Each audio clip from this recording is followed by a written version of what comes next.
Hello everyone, image thresholding it is. It is quite a simple concept and I hope you will not have any difficulty understanding it. So first of all, let me introduce you all to the setup I have on my screen.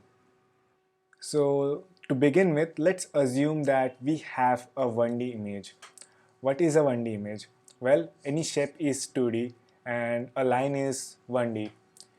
So basically we can move only in one coordinate, that is x. If we introduce y, x comma y, that is 2D. X comma y comma z, that's 3D. Of course you know. So we are considering a linear I'm sorry, a 1D image, so that it is easy for us to understand by plotting the graphs. So since the image is in 1D, the intensity function depends only on one variable, that is the x coordinate. So f of x is the intensity function that returns intensity and that returned value is an array that contains three elements: red component, green component and blue component in order. RGB are integers that range between 0 to 255.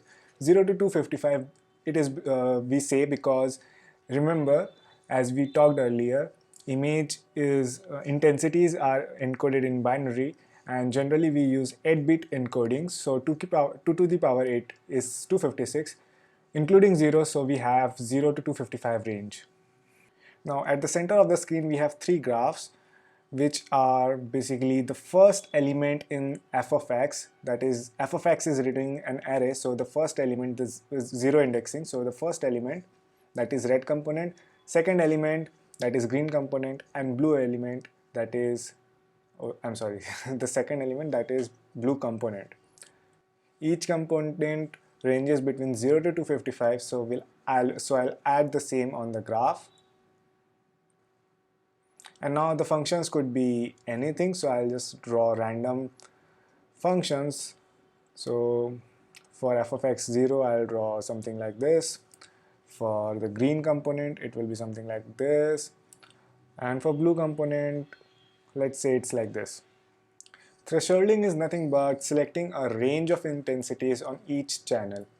So for red, I'll choose my lower and upper ranges arbitrarily. It could be anything. I'll set my lower range to be somewhere here and upper to be somewhere here.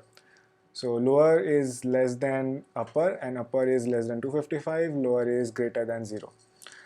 Now I will mark the corresponding coordinates that for which the intensities lie in this range, lower and upper.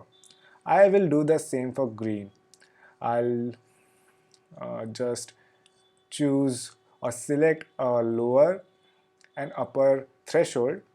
I'll check for the corresponding coordinates which satisfy the thresholding conditions, that is the intensities for which lie between lower and upper.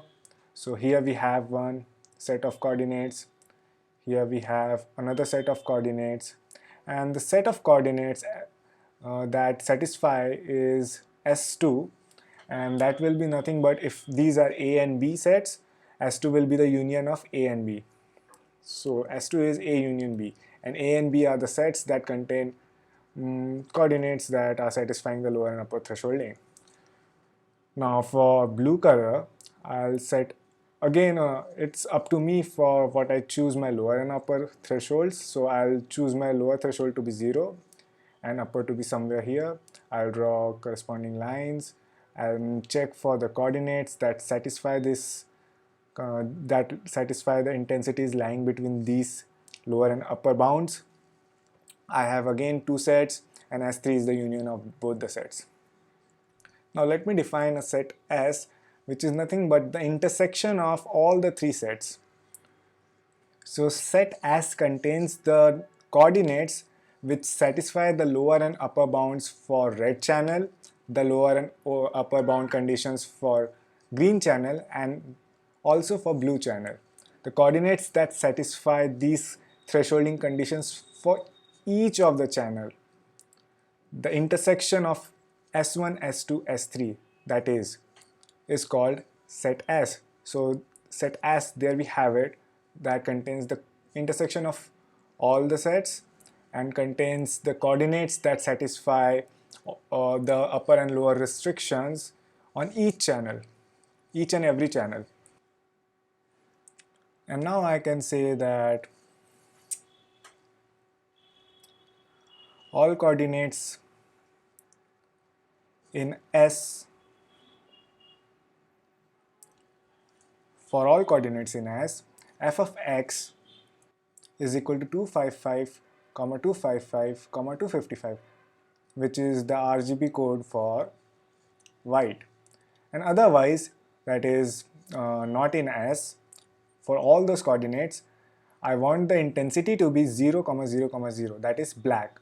So all the coordinates that satisfy the thresholding conditions on each and every channel will be turned to white irrespective of their color and intensity, and all those coordinates that do not satisfy the conditions will be turned off. All those pixels will be turned off, that is their intensity will be 0. So that is how thresholding works even on 2D images, but for that, if I were to draw the plots, it would be 3D, and I can't draw 3D plots on my 2D whiteboard. So I chose 1D, but that is how image thresholding works. That is how green screen works. You just select the green intensity pixels and you just remove them and replace them as you wish. So it is a pretty simple concept and is widely used. So thank you for watching this video. Give it a thumbs up if you liked it. Share with your friends who are working on image processing as well. And do watch the video of implementation of image thresholding using openCV with Python. Link will be in the description below this video.